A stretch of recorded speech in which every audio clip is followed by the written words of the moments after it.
Wait for the question. The two clamps on the saline line.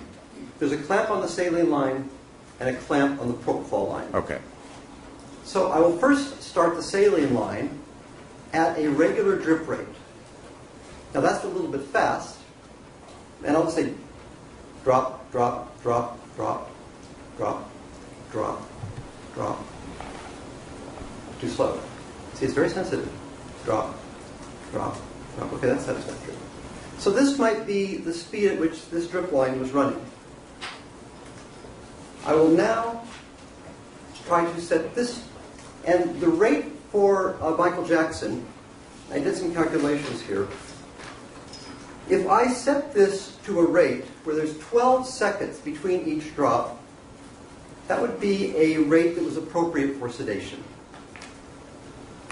So I'm going to try to set this so there's 12 seconds between each drop. I'm now opening this line up. And you're doing that with the roller clamp? With the roller clamp on the line. One, Okay, Judge. two, Now I'm going to object to this demonstration. Okay. Number one, Wait. Remember, we don't do anything except at sidebar. Okay. So we're going to stop right now, and the council and I will meet at the site.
Mr. Walgren, Thank you.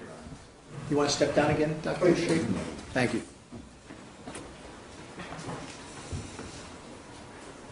Dr. Shafer, just to be clear, and I believe you said this earlier, but in this demonstration, this saline line connected to the saline bag Yes. is not, it's not identical to people's, what's represented in people's 157 and 158, correct? That is correct. This the answer. picture- Now, in your demonstration, does this saline line serve the same purpose as people's 157 and 158 would? Yes. And people's 157 and 158, again, you've identified the components, and it also has a wide port for not only direct injection of propofol is being used, but also to essentially piggyback another line into it. Correct. Okay. And does your demonstration, this saline line, have that a port like that that allows the propofol line to be piggybacked into it? Yes, that's the port that's about 3 feet from where it would then go into the patient. Okay. And you're not representing that this saline line is identical to people's 157 and 158, are you? Correct. Okay. And then to be clear, the line that you have spiked into the propofol bottle, Yes? the line you have spiked in, are you okay? Fine, yes. Just a moment. Did we lose any liquid? Just a little bit, but if there's a cloth, I'll wipe it up. Let's do that right now. That's all right. We don't need a volunteer from the box. Well, can we get a phone? We have it. We have it. All right. I just want to make sure we wrap up what we can.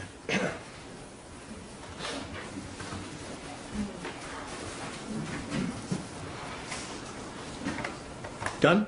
Yes. And Thank you. Thank you, Your Honor. And the line, what I'm calling the propofol line, the line spiked into the bottle. Now, you chose to utilize this line because you found it in the Seacoast shipment record. That is correct. But you don't know, as you sit here today, that this exact line was used on June 25th, 2009, do you? No, I only know that a vented line was used. Okay. And is this propofol line that I'm holding that's connected to the spiked bottle a vented line? Yes, it's a vented line. Okay. Now,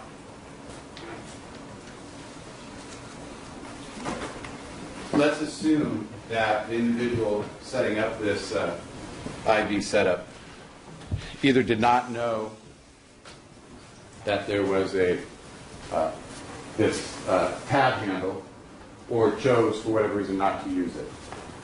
Are you aware that there was a slit saline bag recovered in this case by the law enforcement? Yes. Okay. And have you ever seen such a bag used to serve the purpose of hanging a propofol bottle? No. Okay. Have you attempted to see if that's possible? Yes. And did you actually slit a saline bag to see if that was possible? Yes, I did. And did you bring that with you today? Yes. Is this, let me show you what was earlier marked People's 29 for identification. And let me show you this demonstrative bag. Is this what you brought with you today? Yes, it is. And where did you get that bag? From Seacoast Medical. And is it the same size bag and type of bag as People's 29? Yes, it is. Okay. And could you demonstrate for us how that might have been used to hang a propofol bottle? Yes. And this is assuming the tab handle was not utilized. Yes. And what you're doing now is what? So I'm now putting the tab back where it was found. I'm placing this inside the bag, And this is the propofol and then bottle? that being the propofol bottle. And then using that to support the propofol bottle like that. And does the propofol then, in this setup, continue to drip and infuse into the patient if this had been utilized? Yes, there's no difference in the plumbing when the propofol is suspended inside the bag.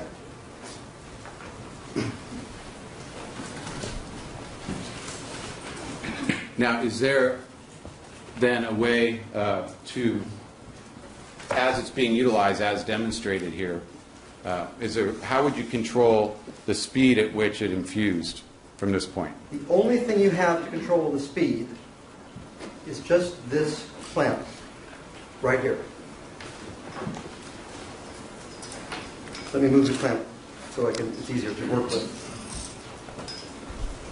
This clamp is the only way of controlling the speed of the propofol. And you're referring to the roller. Wait, please. Go ahead. You're referring to the roller clamp on, in this scenario, the propofol line? Correct. I'm referring to this roller clamp on the propofol line. Okay. And in this scenario, then, again, with the saline line,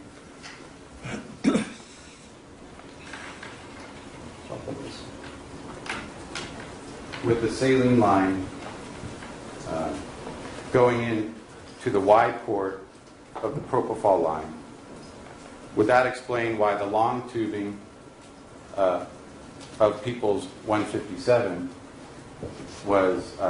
did not test positive for propofol, but the short tubing beneath the Y port or Y connector did test positive for propofol? Yes, it does. Okay. And again, I think you said earlier that makes sense to you based on your opinions how such a system would be set up. Correct. And then could you go ahead and have the propofol run through the line, please? Yes. So, at what rate? Just to have it demonstrate how it clears through the line and just to empty the bottle. Okay. So, one would control the rate with the white clamp on the propofol infusion line. But here it's all the way open. But because of the difference in gravity, it's not running at all. On the other hand, if this line gets turned off, now it's running too fast. And so you just suggested the roller clamp on the saline line Right. as well? I'm not touching the roller clamp. I was, but I'm not now. I'm not touching the roller clamp on this at all. But the speed of this, which is now too fast, if I open this wide, it stops entirely. Because they're competing for the force of gravity. And that's why this is so dangerous. It's because you change this, you change the infusion rate. This meaning the You saline? change the saline, you change the blue clamp on the saline, and you change the speed of this from turned off to, if I close this down, it runs at a rate that's far too fast. Indicating the propofol. Indicating a propofol overdose is going to happen. That's why you need the infusion pump on this line. And this line is capable of infusing drug very fast, but I will simply, for the purposes of discussion, drain this line. Oh, I don't have it all the way turned off. Yes, I do. I put this needle over here.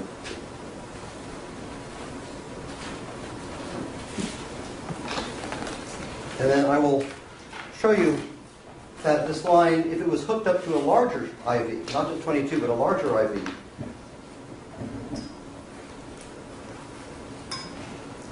it has the ability to run incredibly fast.